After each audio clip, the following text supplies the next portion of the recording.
vez. Boa noite para todos. Com muita alegria, estamos de volta para os nossos encontros da quinta-feira. Hoje, de uma forma muito especial, vamos iniciando o tão esperado estudo do livro Apocalipse de João. E com esse espírito de profunda alegria, gostaríamos de abraçar a todos os nossos companheiros da Rede Amigo Espírita, da Rede Brasil Espírita e todos os demais companheiros que nos acompanham através das diversas emissoras, sites que retransmitem este sinal. Gostaríamos também de abraçar a todos os nossos companheiros que nesse momento estão acompanhando através do espaço do Google. Então vamos, para iniciar o nosso trabalho, fazer a nossa oração. Rogando aos benfeitores proteção para a nossa jornada. Eu gostaria, então, de convidar a todos que possamos juntos abrir o nosso coração, fechar as portas do mundo de fora, para conversar com o Senhor da vida. Deus, nosso Pai, Jesus, Divino Amigo, Senhor dos nossos destinos, com muita alegria, estamos mais uma vez reunidos em torno do Teu Evangelho. Que as bênçãos possam visitar a todos os corações aqui presentes, a todos os lares representados, os nossos familiares, amigos, aqueles corações que passam por duras provações. Abençoe a todos, Senhor. Suplicamos que a medicação, o consolo, o esclarecimento, a força necessária para cada um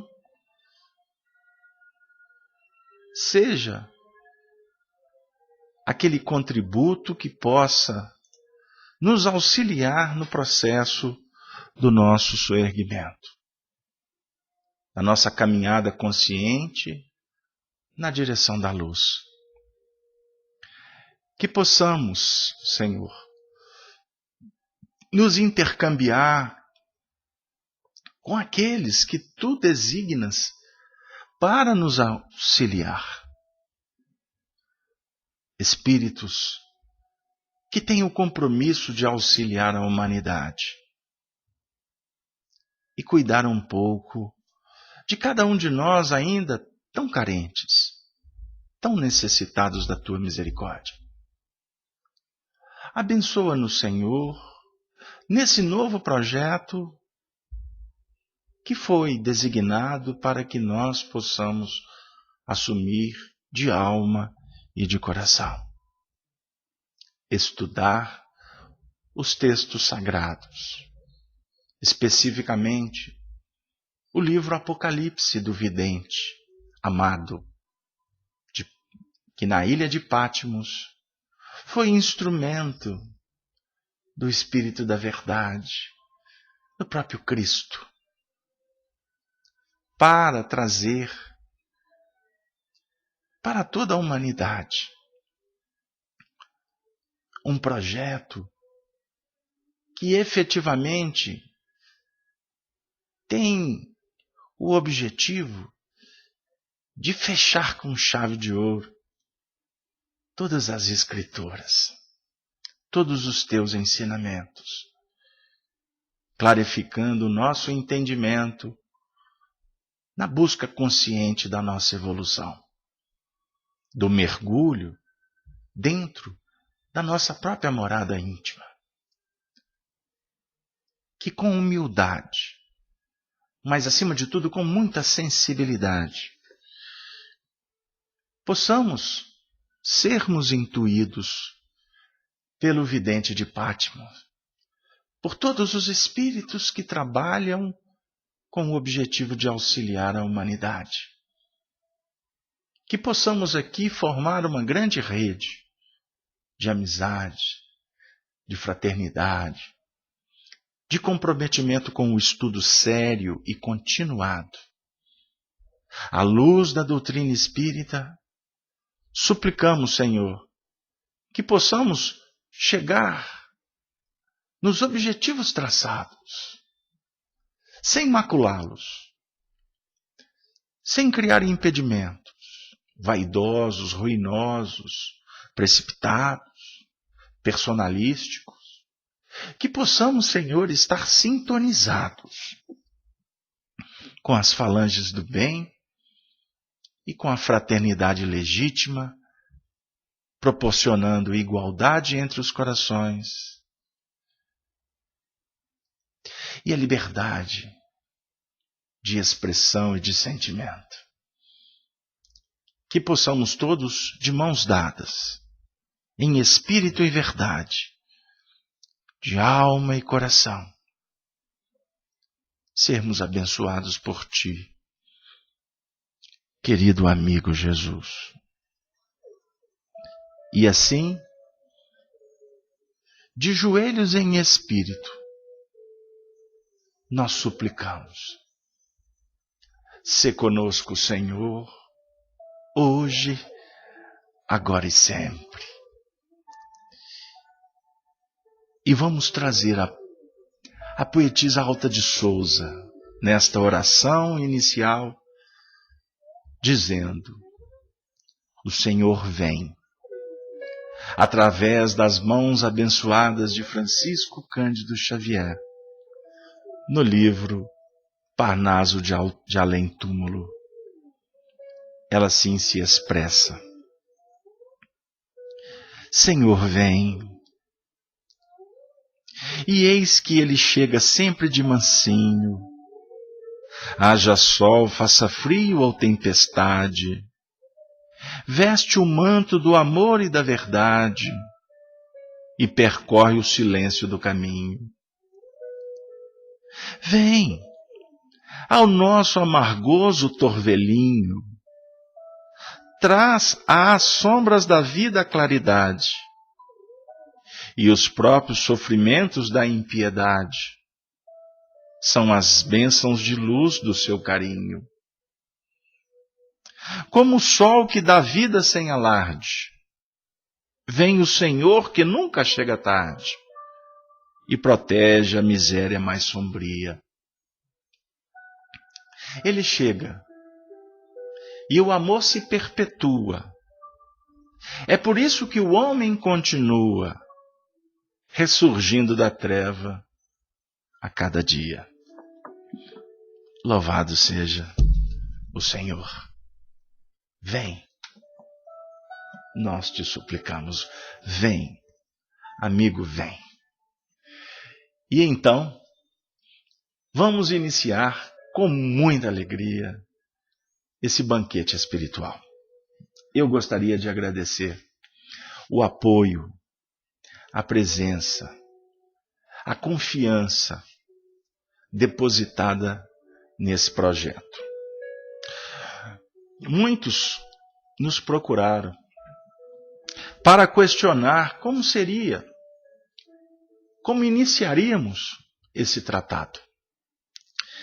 E nós temos refletido já há alguns meses, buscando a inspiração para trabalhar de uma forma mais simples possível, sem nenhum arrobo de vaidades, de pretensão, sem criar qualquer expectativa, que vamos descobrir alguma coisa de novo, ou que vamos inventar qualquer ideia que possa, de alguma sorte, nos retirar do ponto central da nossa evolução, consciente. Nós estamos aqui, queridos amigos, motivados por uma série de fatores que nos levaram a, vamos dizer assim, aceitar ou nos prontificar, como queira, para assumir essa responsabilidade, que de cara eu gostaria de confessar ser gigante para todos nós. Mas eu gostaria de, dentro desses movimentos iniciais, falar um pouco, trazer alguns apontamentos que possam, além de fundamentar o trabalho, também explicar estes motivos. Durante um período muito importante da nossa trajetória, especificamente num período em que nós tivemos a oportunidade de conviver, trabalhando, estudando, viajando, sendo orientados por um coração que nós temos como um verdadeiro benfeitor espiritual. Trata-se do educador, do nobre espírito Honório Onofre de Abreu. Quando, durante um período muito interessante para nós, cerca de 12 anos, mais ou menos, nós tivemos a oportunidade de estudar com ele pelas manhãs dos sábados, no grupo Espírita Emmanuel, situado aqui em Belo Horizonte, na capital das Minas Gerais, aonde nós encontramos um agrupamento de amigos que nos auxiliaram bastante na nossa caminhada. Trabalhávamos com Honório Abreu na União Espírita Mineira, desde o seu período como diretor do Departamento de Unificação, até quando ele assumiu a própria presidência da União, e estudávamos com ele, além de viajar, de participar de uma série de encontros. E durante muitos anos nós estudamos com ele o livro Gênese. Fazíamos o estudo sobre a evolução espiritual. E chegamos num determinado ponto em que o Honório chegou para o grupo e fez uma proposta de interromper por um período o estudo em torno da evolução para abrirmos as páginas do livro Apocalipse de João. Face a um processo natural que todos vivíamos e continuamos vivendo por um período ainda muito extenso, que é caracterizado pelo movimento de transição, de profundas transformações que vive a humanidade. E essas transformações, elas batem na nossa porta como oportunidades, inclusive de reparação, de recomposição, de reconstrução do próprio destino. À luz da doutrina espírita, somos consolados, somos atendidos. Mas é muito interessante como a doutrina, em seguida, após as lições, o atendimento espiritual, ela nos indica caminhos a serem percorridos. E a doutrina espírita, portanto, se transforma para nós, os aprendizes, discípulos que caminhamos no tempo e que hoje estamos buscando, de uma forma consciente, uma vida mais elaborada, um movimento mental e espiritual mais equacionado, portanto, mais qualificado no seu sentido prático. E nessa busca, à medida em que vamos, como que nos graduando, dentro dos princípios mais simples do aprendizado, o Senhor da vida manifesta de sorte a nos convidar sempre para novos desafios. E quanto mais buscarmos, mais nós receberemos.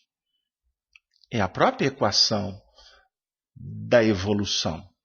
Quando Jesus, por exemplo, no capítulo 7 do Evangelho de Mateus, deixa para nós uma resposta ou um ensinamento de um alcance extraordinário, ao definir: pedi e obtereis, buscai e achareis, batei e abri-se-vos-á, porque quem pede recebe, quem busca acha, e quem bate, a vida vai responder.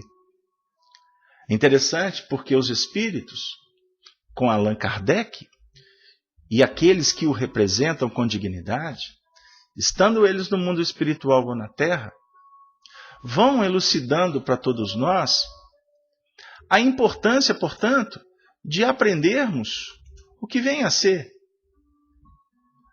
a nossa busca, a forma de bater, o sentido do pedir. Nós nos recordamos agora de memória que André Luiz, por exemplo, em uma das suas orações, ele diz assim: Senhor, chego na condição de ter apenas que agradecer, porque reconheço que não sei pedir. Obviamente que é um movimento extremamente humilde, prudente, racional, mas extremamente intuitivo, conforme preconiza a proposta da educação espiritual que a doutrina espírita descerra para todos nós. Então, é muito interessante que nós, nesse momento, possamos compreender de verdade, em essência, o que se caracteriza por um processo de transição, por um movimento de renovação social, que parte de um movimento que conclama os indivíduos a estabelecerem, portanto, roteiros claros, definidos, para se aprimorarem.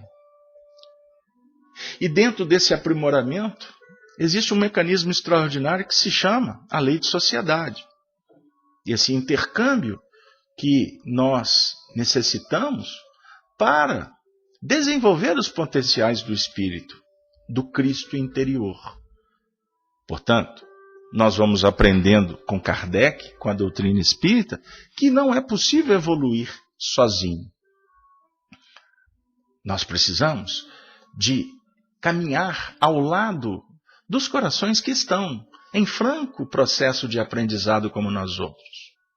Então, desde aquela época, o nosso querido companheiro Honório Abreu, como um líder consciente, um dos mais lúcidos que nós conhecemos no movimento espírita, obviamente daqueles que nós tivemos oportunidade de conviver, porque o Honório era aquela pessoa que tinha um desafio e que nos deixava muitos exemplos no que remonta a manter a ética doutrinária, a conduta evangélica, obviamente com as suas características.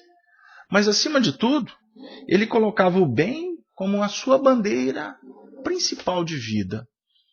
Antes de dizer um não, ele equacionava muitas vezes para não cometer injustiça ou ferir corações.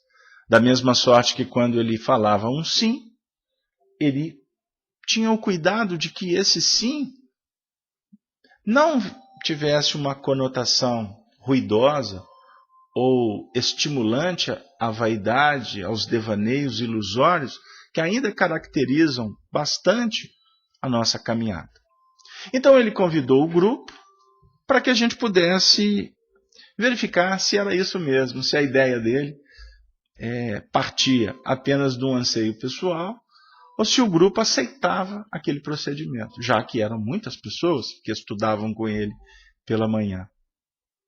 E como eu disse, líder do movimento espírita, trabalhando desde a década de 50, 60, com muita atuação, viajando pelo Brasil inteiro, sendo referência para estudos do Evangelho, ensinando as pessoas a conviverem com as letras, não de uma forma em que a letra mata, mas, acima de tudo, procurando a vivificação do que o Espírito propõe.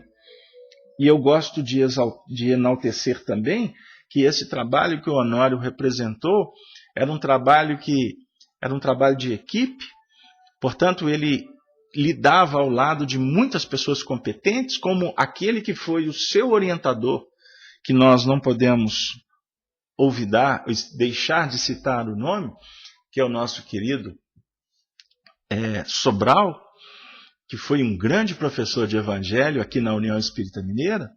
Ao seu lado, os seus irmãos Lúcio Abreu, Oswaldo Abreu, Manuel Alves e tantos outros, que por certo eu vou deixar de citar alguns, como o nosso querido Leão Zálio, a sua esposa Tiana, uma médium excelente, a nossa querida companheira que eu tenho como uma mãe espiritual, Maria Abreu, que eu endereço aqui um abraço espiritual para ela, uma pessoa que eu sou extremamente grato por tanto que ela me ensinou, os seus filhos, as suas filhas, como a Magda Abreu, e aí vai a família toda, que são corações que nós temos profunda gratidão.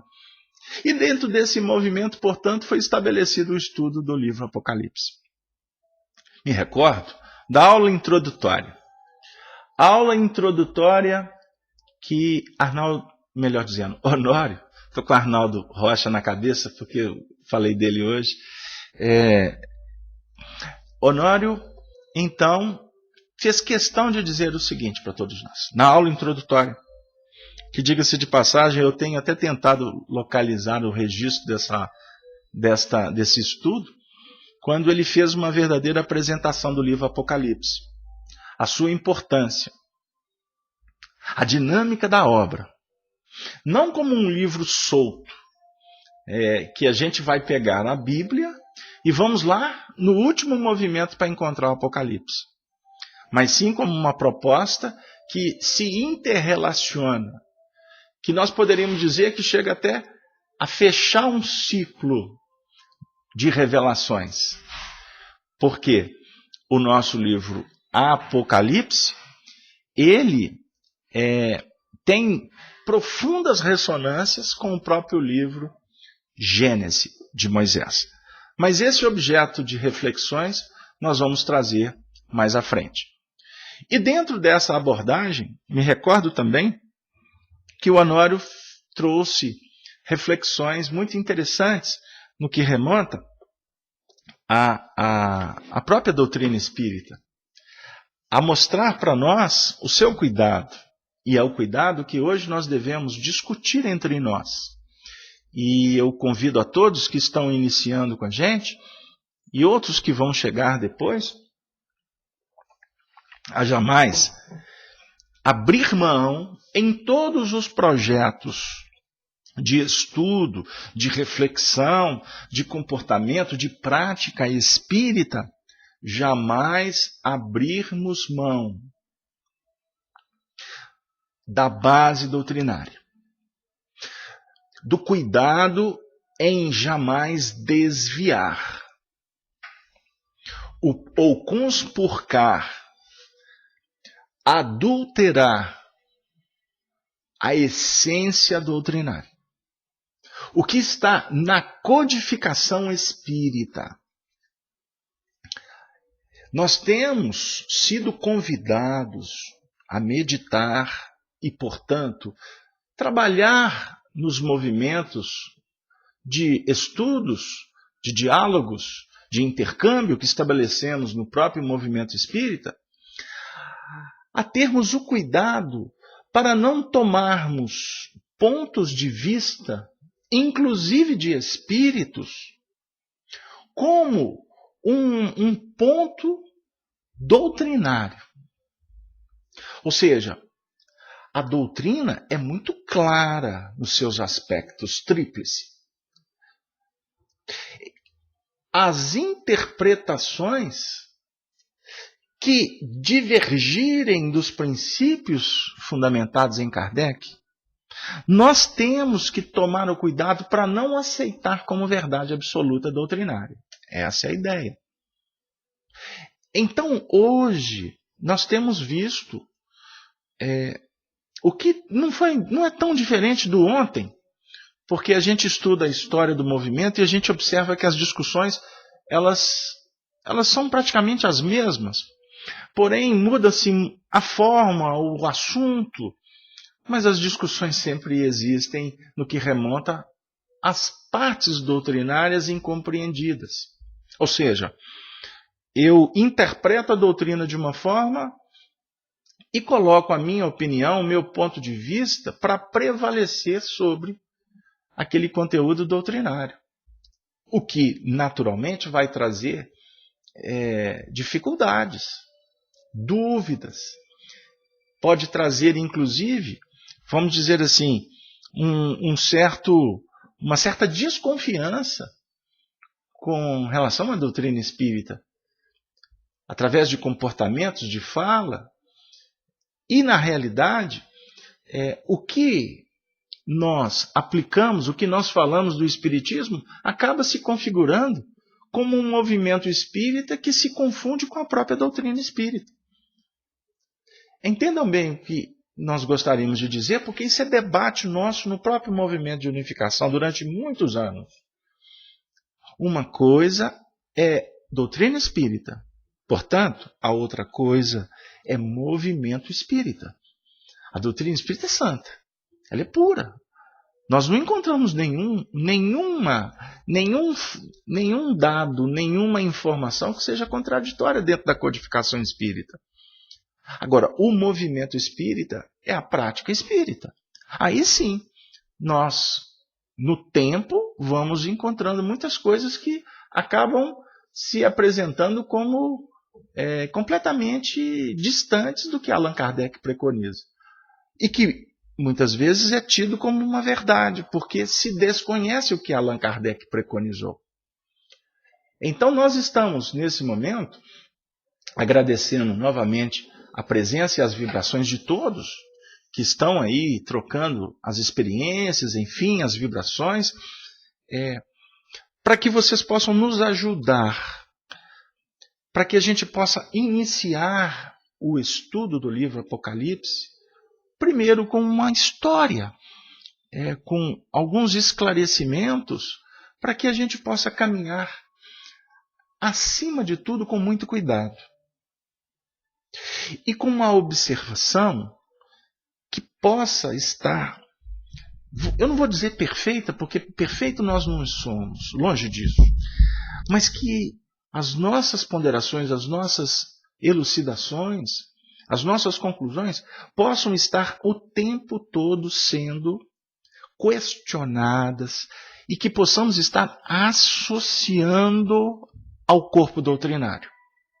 E aqueles autores que nos ajudam a interpretar, observem bem, é um cuidado que nós temos, que nós aprendemos com os nossos benfeitores espirituais. Dentre eles, o nosso querido Emmanuel, que sempre alertou Chico Xavier no que remonta ao cuidado em preservar essa pureza doutrinária. O livro Apocalipse, que na realidade vem do grego Apocalipse, vem do grego revelar, ou revelação, no seu sentido dinâmico, ele, durante o período que nós estudamos, e foi mais de 3 anos, se não me engano, em torno de mais de 320, 330 estudos, nós nunca encontramos, durante todo esse trabalho, jamais alusão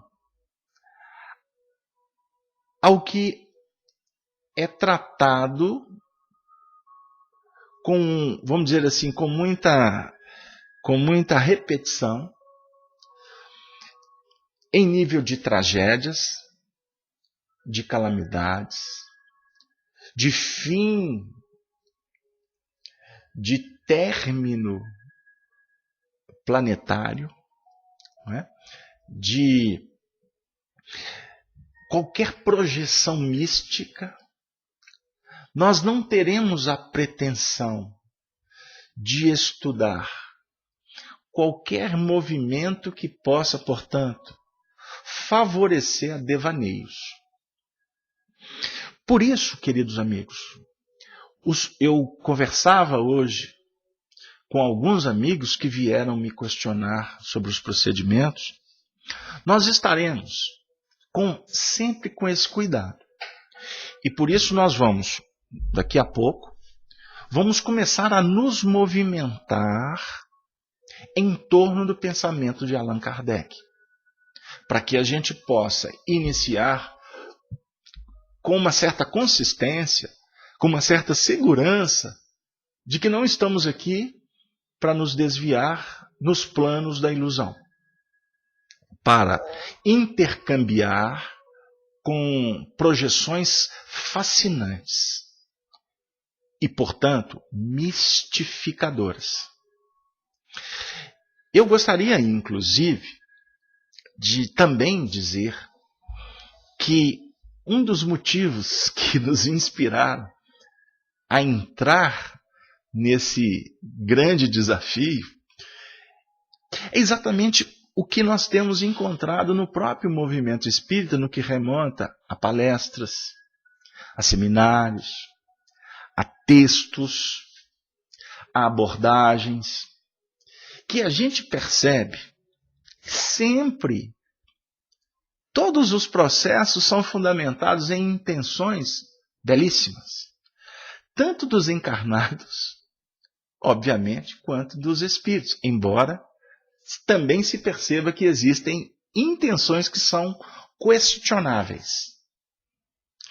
Mas como nós não temos autoridade para julgar as intenções, nós temos que trabalhar no sentido de avaliar os frutos, ou inclusive sementes que estão sendo semeadas no próprio seio do movimento espírita. O que nos deixa, em determinados momentos, um tanto quanto assustados. Embora sempre orientados por aqueles que nos tutelam, em nível espiritual e em nível dos grupos que participamos, que os procedimentos da renovação, que nós falamos tanto em transição, o movimento, portanto, é um movimento que precisa de ser observado, porque ele pode, vamos dizer assim, trazer muitas dificuldades para a gente. Não é verdade? Então a gente tem visto palestras, temos visto alguns depoimentos que ferem a lógica, que estabelecem alguns procedimentos que nos deixam assim um tanto quanto assustados. Porque a gente observa, como eu disse, que são pontos de vista.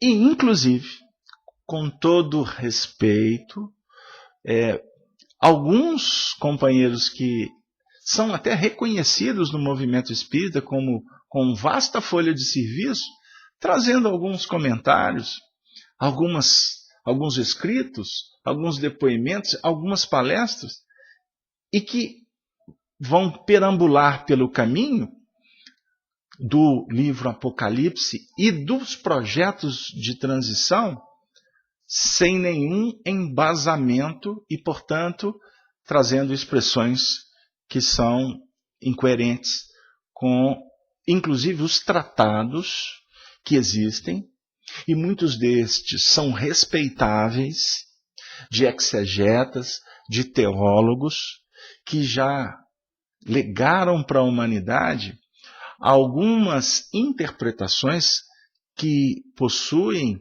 fundamentação. Obviamente, dentro dos próprios planos evolutivos que cada um ofereceu e continua oferecendo. Ok?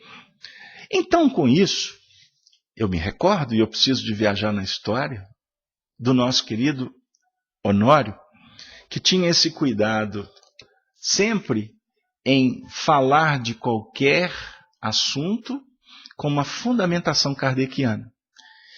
E nós, que não posso dizer que aprendemos, mas que procuramos ter esse cuidado em todas as apresentações que a gente é convidado a fazer nos movimentos dentro do próprio segmento doutrinário, iniciar com Allan Kardec.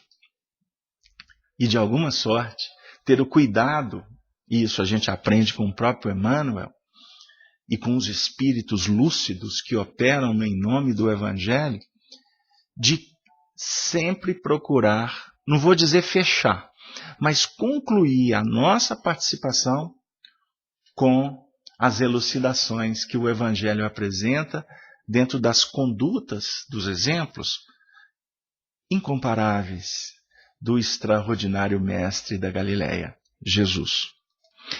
Então, amigos, nós precisamos, antes de abrir o livro Apocalipse, continuar refletindo sobre esse momento que nós estamos vivendo.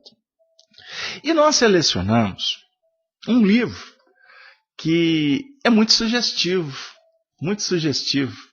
para a gente pensar alguns pensamentos de Allan Kardec nessas notas introdutórias. O céu e o inferno. Por que sugestivo? Primeiro, porque estamos comemorando os 150 anos do lançamento do livro Céu e Inferno. A família espírita planetária é convidada para promover eventos em torno dos livros Céu e Inferno, que agora, no mês de agosto, está aniversariando. E depois é que eu tive o cuidado e eu fui chamado a observar do aniversário do livro Céu e Inferno. E a gente já tinha marcado a data para iniciar esse trabalho. E me recordo que, coincidentemente, o dia que nós escolhemos, porque precisávamos de encerrar um procedimento anterior do programa Espiritismo, Evangelho e Educação, vínhamos estudando a obsessão e eu precisava de mais 2 semanas para concluir o tratado. Portanto, a data que nos restou foi a data de hoje, 13 de agosto do ano 2015. Vocês vão, inclusive, ao longo dos nossos encontros, vamos estar lidando com muitas simbologias. Muitas simbologias. E nós, inclusive, não temos a pretensão de entrar nas áreas esotéricas, né, místicas, mas o Apocalipse vai nos convidar, com certeza, para que a gente possa refletir também sobre vamos dizer assim, os símbolos que ele é extremamente rico. O livro Apocalipse, de todos os livros das Escrituras, é o mais emblemático, porque ele foi escrito por um médium excepcional, o vidente João Evangelista.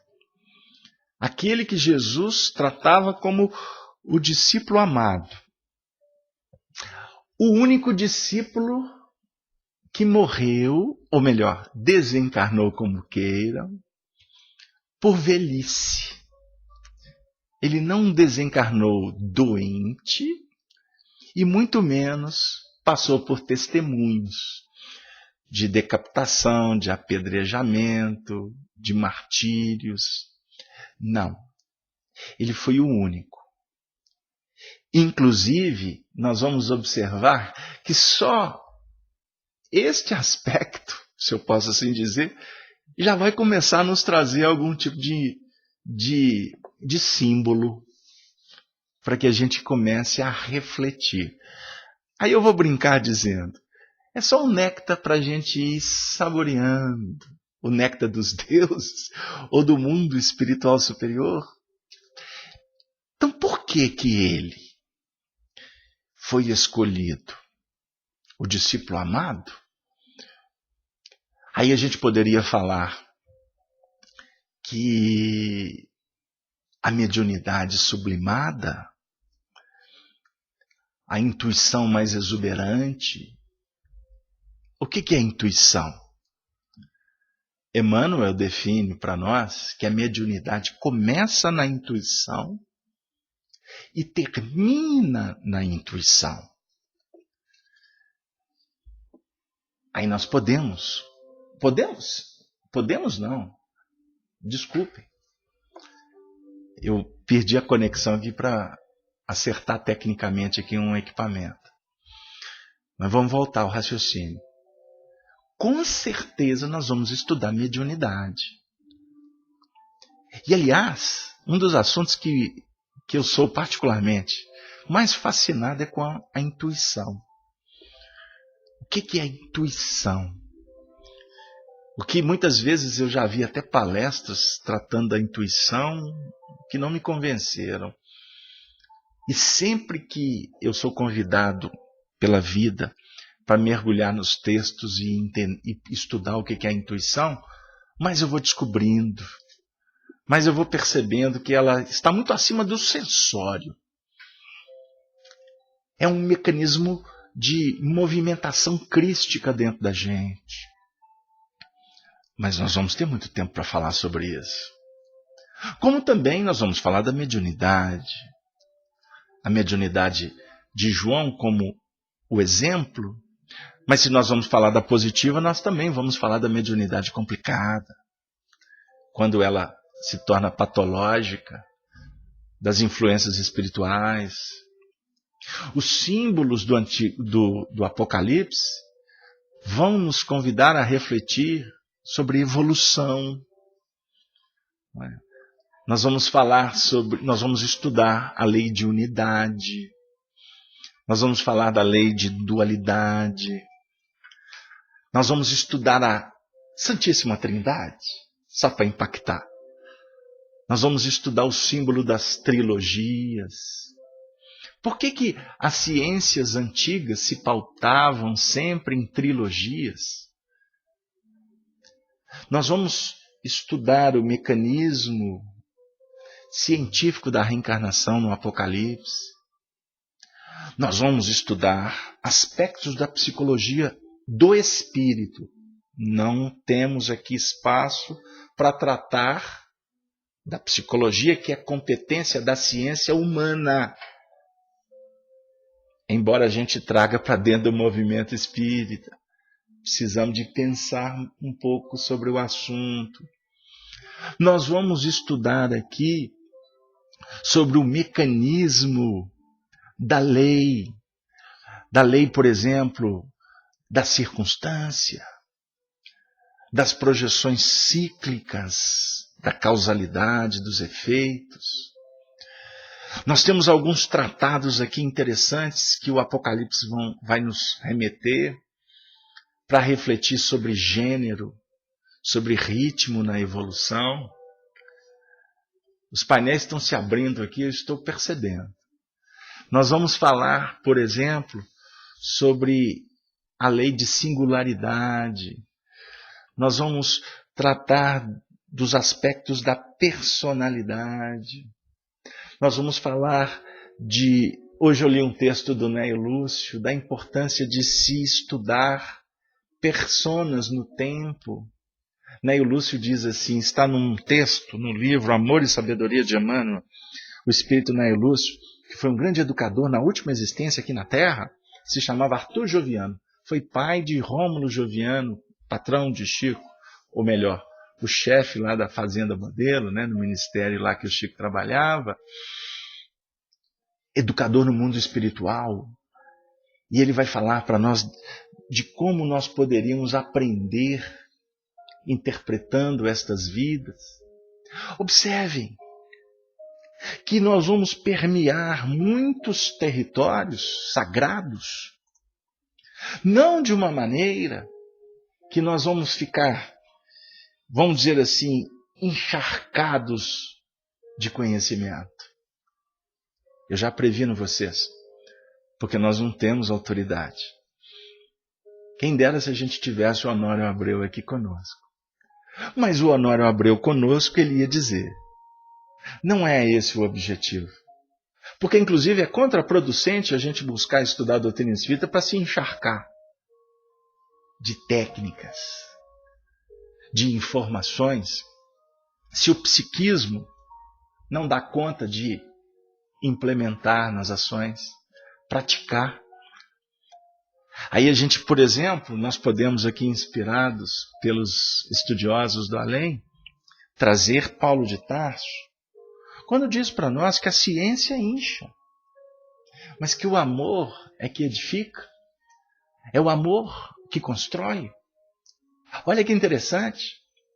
E aí nós podemos trazer Emmanuel quando diz assim, a melhor dizendo, Chico Xavier, e é um Chico que falava do Emmanuel, que também nós vemos tantos por aí o Chico Xavier falando, e para quem estuda Emmanuel, a gente vê assim, e o Chico Xavier falou, e não foi o Chico Xavier, foi o Emmanuel, foi o André Luiz.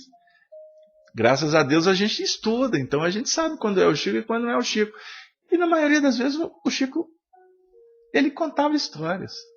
Mas os grandes pensamentos eram dos autores espirituais. Embora a gente insista de querer fazer do Chico um Deus. Mas a gente entende, faz parte do processo.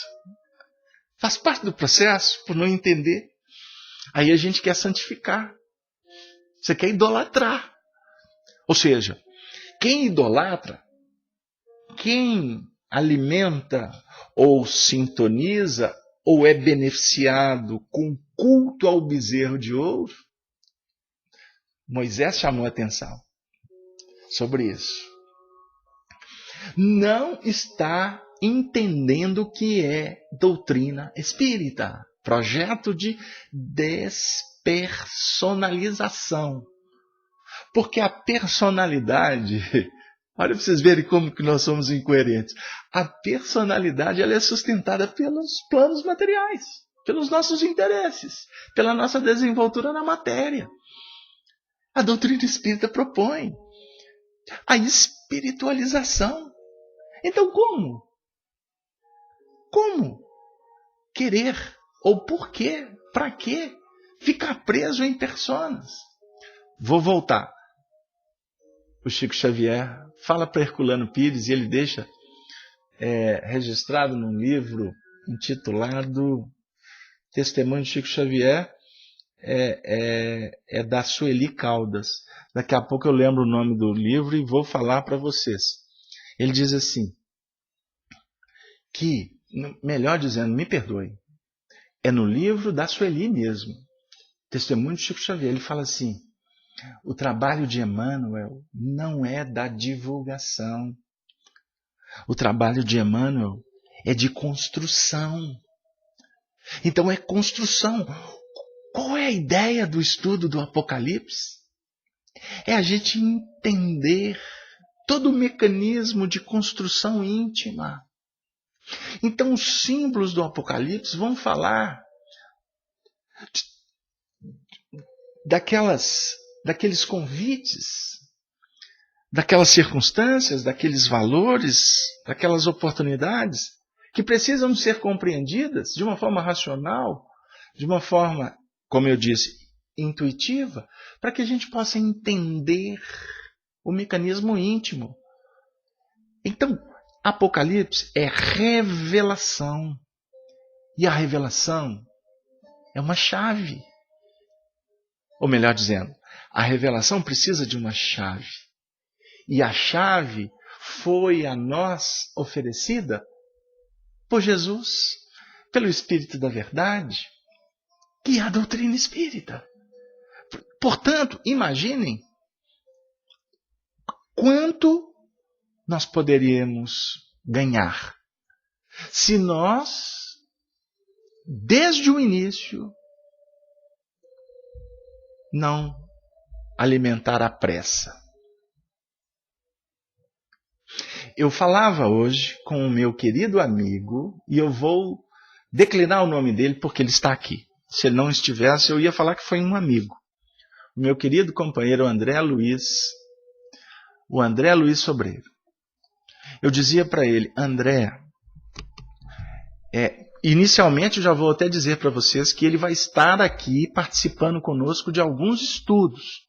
No dia 10 de setembro, eu estarei com um compromisso doutrinário agendado há muito tempo, numa casa aqui de Belo Horizonte, chamado Grupo Sheila, aqui no bairro Floresta, na rua Aquiles Lobo, número 52, e o André vai estar com vocês aqui, trazendo uma matéria que eu vou discutir com ele, que vai estar dentro do encadeamento do nosso trabalho. Então eu disse para o André, nós vamos, André, começar esse trabalho com muito cuidado. Nós vamos começar esse trabalho falando do papel do Espiritismo. Do papel do Espiritismo. E já que eu citei um papel do Espiritismo, nos seus primeiros movimentos, está aberto aqui, e eu tinha deixado esse texto, já estava até decidido para ser na próxima semana, mas ele está na minha frente, eu não vou perder a oportunidade. Qual que é o papel do Espiritismo para nos ajudar? No livro Obras Póstumas, um espírito, assinado um espírito, no dia 15 de abril de 1860, através do médium, não precisa citar o nome, diz assim, e tem coerência, por isso é que Allan Kardec usou essa mensagem. O Espiritismo é chamado a desempenhar imenso papel na Terra. Ele reformará a legislação ainda tão frequentemente contrária às leis divinas. Então, ele vai o quê? Reformar a legislação, que são contrária às leis divinas. Olha o papel social. Retificará os erros da história. O papel do Espiritismo é retificar erros da história. Através do quê? Da mediunidade, da compreensão, mergulhar na arqueologia que a ciência busca, mas no caso o Espiritismo cuidar de um assunto chamado arqueologia psíquica. Isso é papel da doutrina espírita. Nós vamos chegar nesse tempo, ainda estamos distantes. O objeto de comércio e de tráfico vil, ou seja, melhor dizendo, desculpem, restaurará a religião do Cristo, que se tornou nas mãos dos homens, o texto fala padres. Agora eu vou fazer uma adequação com respeito ao texto. Na mão dos homens, um objeto de comércio e de tráfico vil. Por que eu tive a ousadia de mudar o texto? Porque eu estou fazendo uma adequação. E por isso eu explico que eu estou mudando. Vou repetir, por que eu falei homens? Porque nós não podemos deixar na mão dos padres apenas esse karma, esse comprometimento. Porque nós continuamos fazendo comércio. Nós comercializamos livros, nós comercializamos mediunidade. Vocês sabem que tem editoras, que tem funcionários, que são escritores, ditos médiuns? Nós precisamos de entender isso. Esse texto que eu estou me referindo, eu busquei a fonte no livro Obras Póstumas, ok? Ele pode estar contido na Revista Espírita de 60, não tem problema. Pesquisem para mim. Mas nós comercializamos foi o objeto do nosso estudo de terça-feira no programa Amor e Sabedoria de Emmanuel. Nós comercializamos. Nós estamos comercializando a doutrina espírita, nós estamos fazendo comércio. Ele está falando de tráfico. O que nós podemos estar traficando dentro do movimento espírita? Precisamos de refletir, porque senão nós vamos cometer os mesmos erros. E no momento apocalíptico, ou no momento da revelação, nós não podemos fechar os olhos. Respeitando pessoas, mas não podemos aceitar produções antidoutrinárias. E quando eu falo produção, não é só o que está na banca para ser comercializado. É todo o mecanismo que envolve esse comércio vil. E não é só de livros, é de eventos. É de uma série de circunstâncias que não tem nada a ver com doutrina espírita. Favorecimento a vaidades e por aí vai.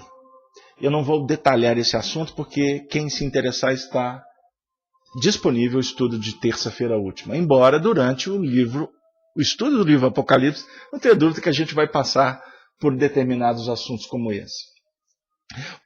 O papel do Espiritismo, ele vai instituir a verdadeira religião. A religião natural, a que parte do coração e vai diretamente a Deus. Então ela é religião natural, que parte do coração e vai direto a Deus. Observem bem. Vocês querem que eu continue lendo? O texto apela, ele é chamativo. Sem se deter nas franjas de uma soltaina ou nos degraus de um altar. E altar pode ser o púlpito, pode ser a tribuna. Pode sim. Pode ser o movimento que nós estabelecemos para criar referências. E estas referências, elas não podem ser autoridades em espiritismo, porque a autoridade em espiritismo não pode jamais estar na mão, no coração, na cabeça de pessoas. Então cuidado com os ídolos que vocês estão criando. Eu estou com muito carinho falando sobre isso. Hoje eu conversava esse assunto com o André. Não foi mesmo, André? Como é sério esse procedimento? Continuando. Degraus do altar, degraus da vaidade. Já estou fazendo uma adequação. Papel do Espiritismo. Extinguirá para sempre o ateísmo e o materialismo, aos quais alguns homens foram levados pelos incessantes abusos dos que se dizem ministros de Deus. Pregam a caridade com uma espada em cada mão. Sacrificam às suas ambições e ao espírito de dominação os mais sagrados direitos da humanidade. Esse é o papel do Espiritismo. Não é verdade? Agora eu falava do livro Céu e Inferno. E além destas circunstâncias que favorecem buscá-lo como um livro que é pouco estudado no nosso meio, não é verdade? E nesse ano, ele nos mostra a importância de uma obra que vem nos auxiliar, porque ele desdobra a quarta e última parte do Livro dos Espíritos. Das penas e gozos futuros, ou das consolações. É o livro Céu e Inferno. Como a segunda parte do Livro dos Espíritos, que trata do mundo espiritual, ou da vida espírita, foi desdobrada no Livro dos Médiuns, 1861, o Evangelho segundo o Espiritismo desdobra a terceira parte do Livro dos Espíritos, das leis morais, e posteriormente, por último, Allan Kardec lança o livro A Gênese, que vai fazer um estudo aprofundando, desenvolvendo a primeira parte do Livro dos Espíritos, que inicia com a pergunta: o que é Deus? e por que não dizer desdobrando, desenvolvendo, abrindo para nós, de uma forma esplendorosa, o livro Gênese, de Moisés, num simbolismo extraordinário de criação e de evolução, em que Kardec nos demonstra o próprio processo da criação do nosso planeta Terra. Ele desenvolve os símbolos, portanto, que estão registrados por Moisés, que foi um legislador, foi um espírito de alta envergadura escolhido por Jesus para sintetizar e, de uma certa forma, codificar os próprios ensinamentos que eram divididos e revelados pelos sacerdotes no Egito Antigo. São pontos, amigos, que nós precisamos de analisar com muito cuidado. Mas eu vou buscar o prefácio do livro Céu e Inferno. Aproveito aqui para convidar os nossos amigos que nos acompanham da região de Vitória da Conquista. Estaremos com vocês aí no sábado e no domingo, desenvolvendo o assunto em torno do livro Céu e Inferno. Mas vamos lá. Por quê?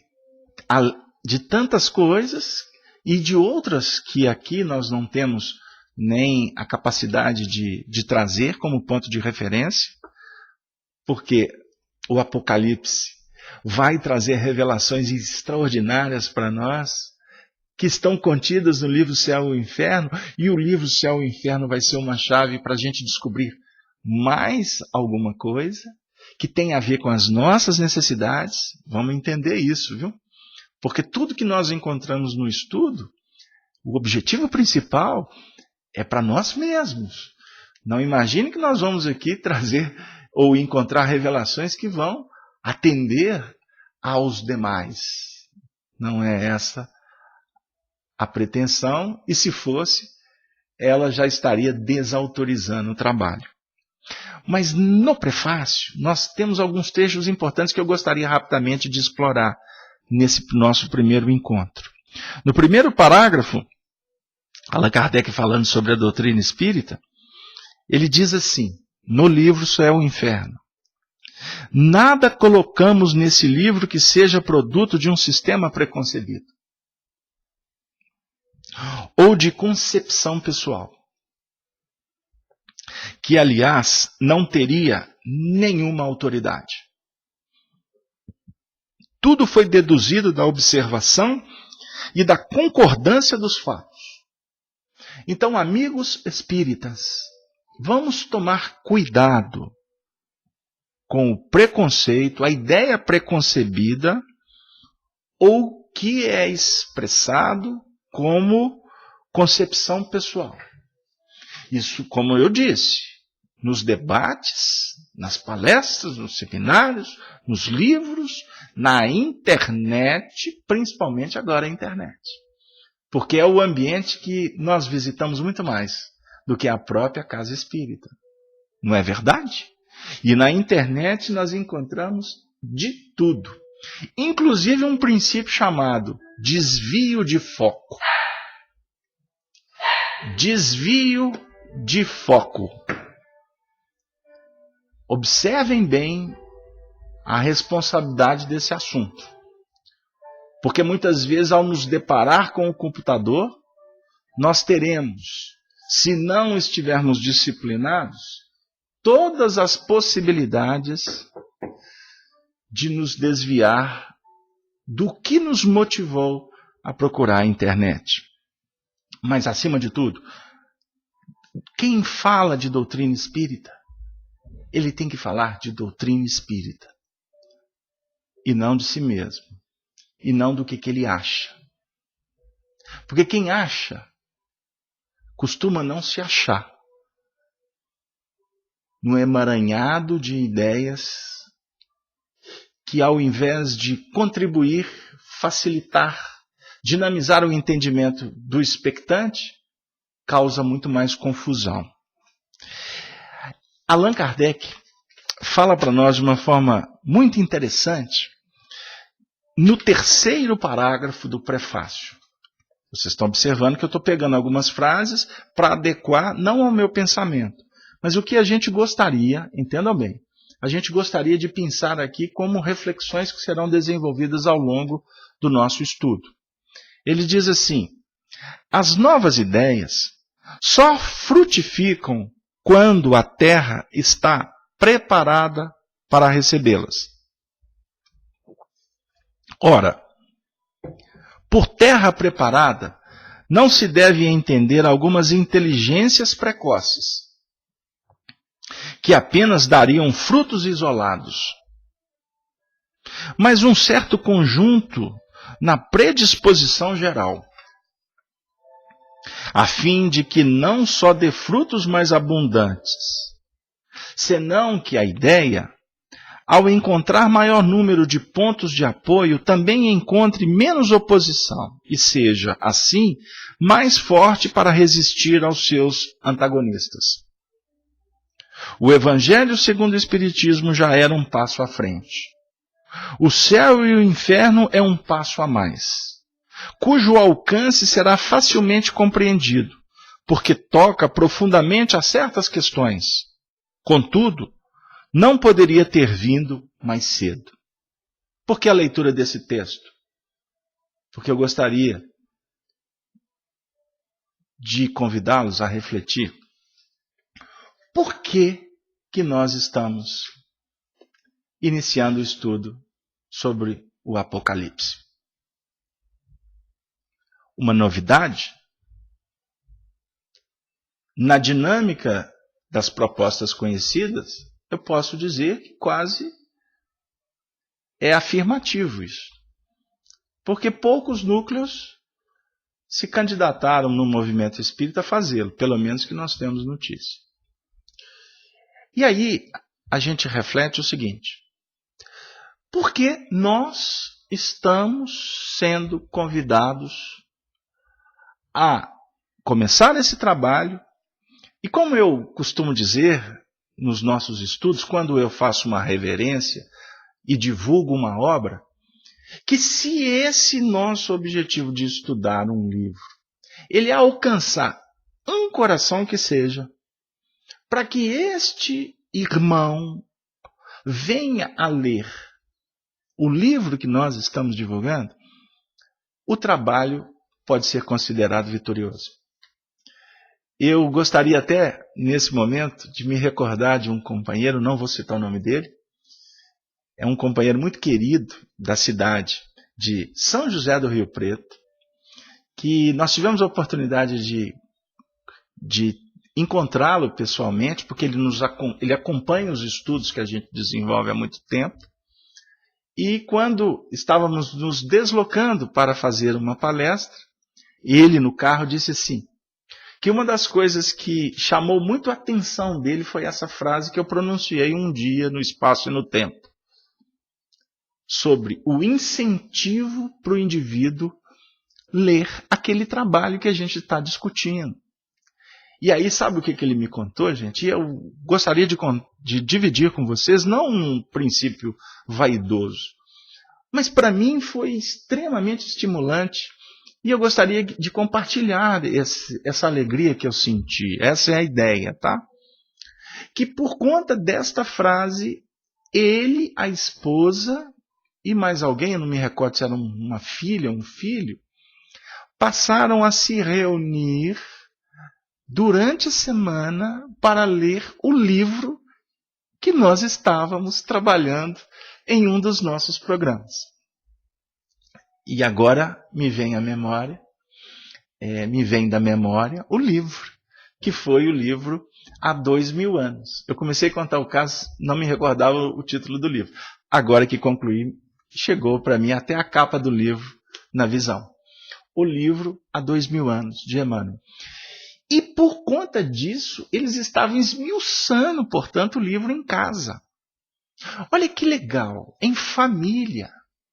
Eles estavam debatendo.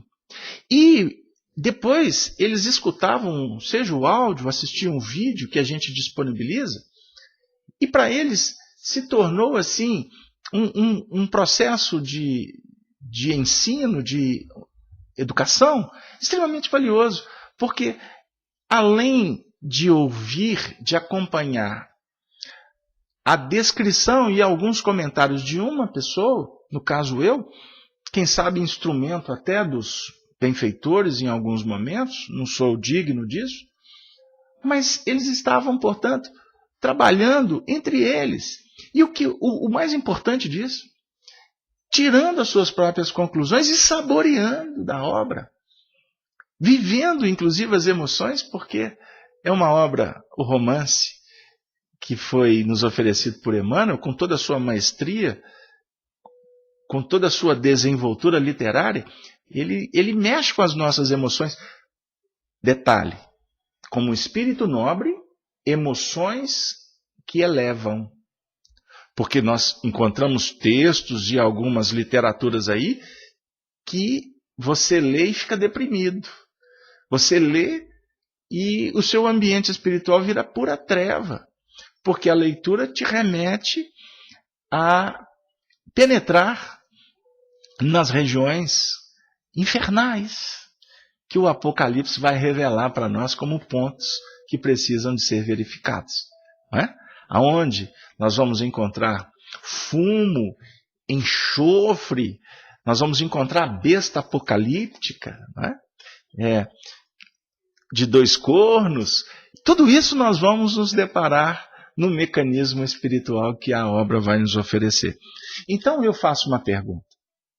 Por que nós nos interessamos em nos reunirmos para estudar o Apocalipse? Eu sei, e não quero ser irreverente, mas a experiência diz isso para nós, que muitos corações vão procurar. Não estou dizendo vocês que estão aqui conosco, inclusive de uma forma até rotineira, mas muitos vão bater essa porta. Mas expectantes que vão encontrar aqui movimentos espetaculosos. Uma era apocalíptica que vai trazer profundas mudanças, ou seja, alterações radicais e instantâneas no mundo material. Chegamos lá. Agora nós essencializamos 1h13 nós estamos aqui. Não vão encontrar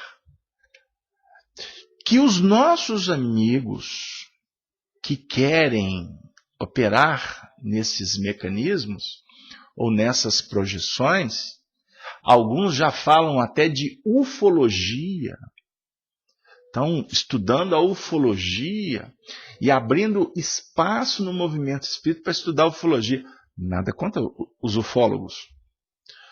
Mas eu pergunto, ufologia que seja estudada dentro dos seus princípios, dentro das suas experiências, né?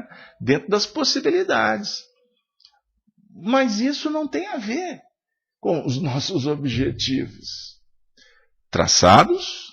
Se eu falo nossos, porque nós estamos fazendo uma adesão consciente aos princípios que foram oferecidos por Allan Kardec. E é esse o objetivo que o Apocalipse vai apresentar para nós.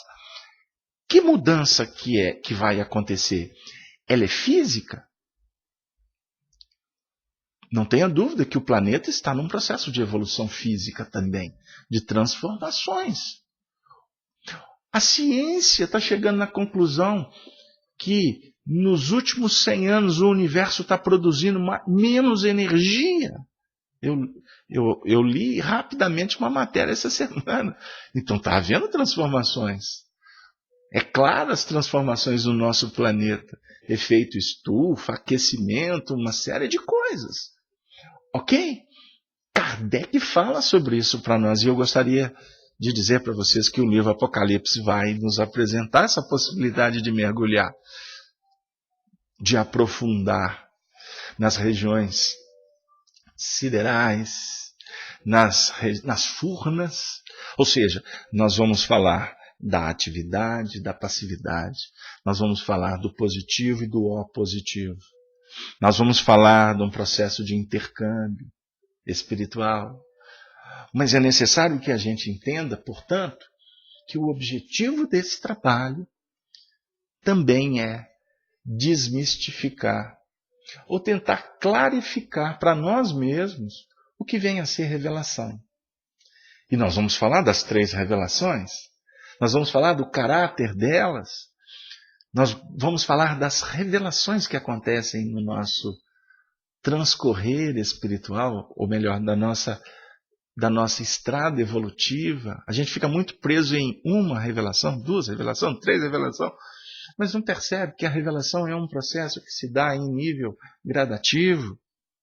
Por isso é que é necessário que a gente entenda a questão da época. Cada época dá o que pode. Olha o que o nosso Kardec fala. Quando ele vai falar sobre as ideias prematuras e etc., isso já mais adiante ele diz assim: a humanidade está em processo de gestação. Gestação. Jesus fala, ai das grávidas no sermão profético, estão lembrados? Aí a gente está assim, então naquele período as grávidas, meu Deus, o mundo vai acabar, o que será? A gravidez que Jesus está falando, a concepção, ela é psíquica. Mas, portanto, a humanidade está vivendo, Kardec está dizendo, um processo de gestação. E essa gestação diz para nós assim, continuando com Kardec, existe alguma coisa no ar, uma força irresistível que impele a humanidade para caminhar para frente. Nós não podemos caminhar para trás, no seu sentido de aquisições. Embora eu vou dizer para vocês que a evolução nós caminhamos para trás mesmo. Você caminha um passo, olha aqui eu vou dizer, você caminha um passo para frente e você tem que caminhar 2 para trás. É um processo dessa trindade. Busca, operação, fixação, sublimação. Mas eu não vou me deter nisso, porque nós vamos ter muito tempo para trabalhar esses sentidos. Kardec fala assim, olha que bonito, olha que belo, olha que extraordinário, para não ser simplista. O universo é um vasto canteiro de obras. Uns demolem, outros constroem. Cada um talha a sua pedra para o novo edifício, cujo plano definitivo é prerrogativa do grande arquiteto, e cuja economia só será compreensível quando suas formas começarem a delinear-se acima da superfície do solo. E foi justamente esse o momento escolhido pela sabedoria, pela soberana sabedoria, para o advento do Espiritismo. Mas aqui está falando da codificação. O advento do Espiritismo, ele é dinâmico. Ele foi concepção de Kardec, ele vai sendo a gestação de todos nós ao longo do tempo. Tem tantas coisas e o tempo não me permite ficar preso no texto, mas eu gostaria de trazer um aspecto aqui interessante. Quando diz assim, não é menos evidente na ordem e na gradação lógica das revelações que vão se complementando sucessivamente. Aí Kardec faz um alertivo aos impacientes. Os espíritos respondem, e essa é a frase extraordinária do prefácio, que eu gostaria de deixar aqui para as nossas reflexões. Os espíritos respondem, quanto aos impacientes, começai primeiro por saber bem, compreender bem e, sobretudo, praticar bem o que já sabeis, a fim de que Deus vos julgue dignos de vos trazer mais conhecimentos. Depois, quando chegar o momento, saberemos agir e escolheremos os nossos instrumentos. Os nossos instrumentos. E a espiritualidade saberá quais são os instrumentos que ela vai contar. Então, não podemos ser impacientes na busca da verdade. O que nós já compreendemos e concebemos, é necessário saber se é isso mesmo. Confirma. Mas depois é necessário praticar e aprender como praticar. Porque depois disso, Deus vai avaliar se somos dignos de receber mais. E nós gostaríamos, portanto, de trazer o antepenúltimo parágrafo. Quando Kardec diz que a revelação espírita, o Apocalipse, ele não vai dar importância a médiuns, a pessoas. Os espíritos trabalham com conteúdo. Ele mostra para nós que os homens, os médiuns, a mediunidade, é uma faculdade fugaz, subordinada à vontade dos espíritos que querem comunicar-se, que buscam revelar. Não há, portanto, nenhum mérito pessoal. Eu comecei contando uma história do Honório de Abreu, porque nós sabemos, como ensina, por exemplo, Emmanuel, sobre a lei de colaboração que rege o universo. Não pode haver construção sem colaboração. Então o Honório teve a coragem. Ele tinha bagagem. Ele convidou um grupo. E esse grupo tem a missão de estudar. E eu posso dizer que esse grupo agora somos nós. Por isso eu convido vocês a nos ajudar. A dizer que cada um aqui tem uma responsabilidade. Nós vamos buscar autores. Nós vamos buscar fontes.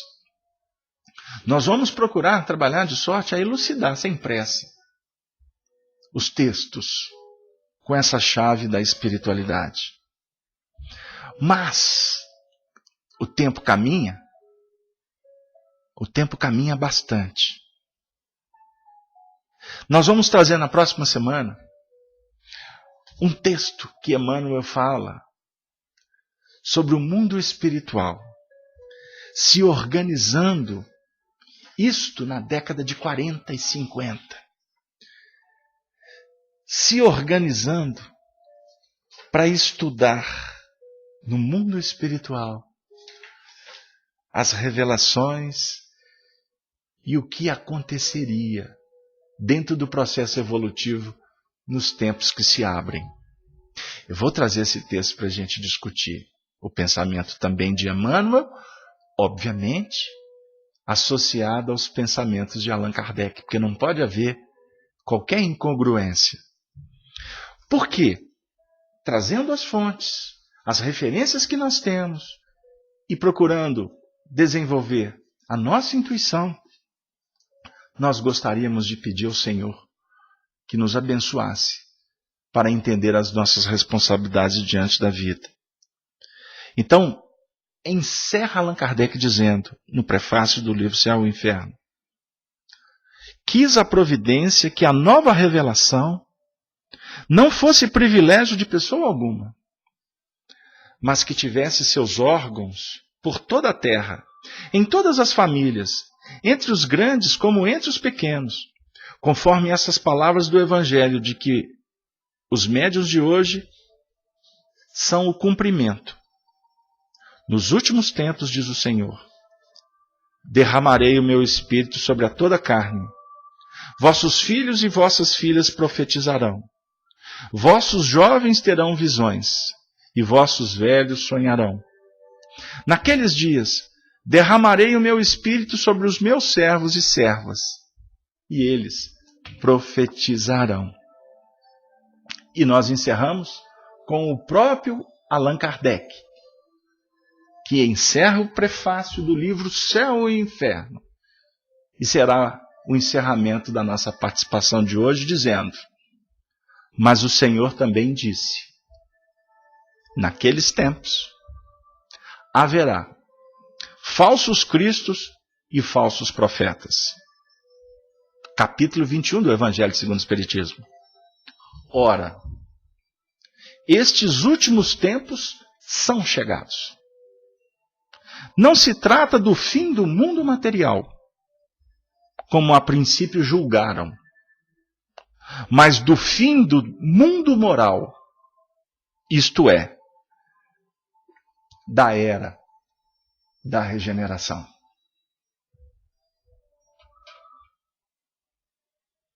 Queridos amigos, é Allan Kardec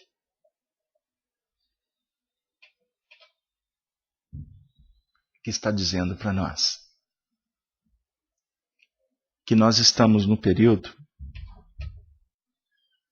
da transformação espiritual, de uma forma clara, amiga, objetiva, didática, fraterna. E sobre as bênçãos dos céus, nós suplicamos que o Senhor da vida ampare, proteja, inspire a todos nós, a todos vocês que nesse momento fazem a audiência da Rede Amigo Espírita, da Rede Brasil Espírita, todos vocês que estão de verdade, como eu, se colocando numa manjedoura, envolvidos sob panos da misericórdia, que cuida das nossas feridas, que nos protege do frio, que nos traz segurança, que nos apresenta amor e diz assim, no fundo de nosso coração, glória a Deus nas alturas e paz na terra, aos homens, aos espíritos, à humanidade, aos espíritos, aos anjos, os eleitos, no seu sentido de conquistas, a todos. Paz na terra, no bom combate. Que o Senhor da vida, portanto, possa oferecer forças, que esse trabalho seja blindado, protegido, para que a gente consiga caminhar passos lentos, mas procurando sempre seguir as pegadas de Jesus, sabendo que haverá momentos de alegria, de tristezas, de decepções, haverá momentos de ataques, de testemunhos, de abandonos, de pedradas. Para todos nós que estamos nos banqueteando com Jesus, e chegaremos no momento do testemunho verdadeiro maior, a crucificação. Sabedores de que esta cruz será a ponte-luz para que a gente possa fixar e expressar o verdadeiro amor. O prêmio é podermos no terceiro dia voltar, pois Ele volta sempre para nos dizer: a paz seja convosco. E a Ele, Jesus, a Ti, nós só temos que dizer: Ave, Ave, Ave Cristo. Um beijo no coração de todos. Muito obrigado.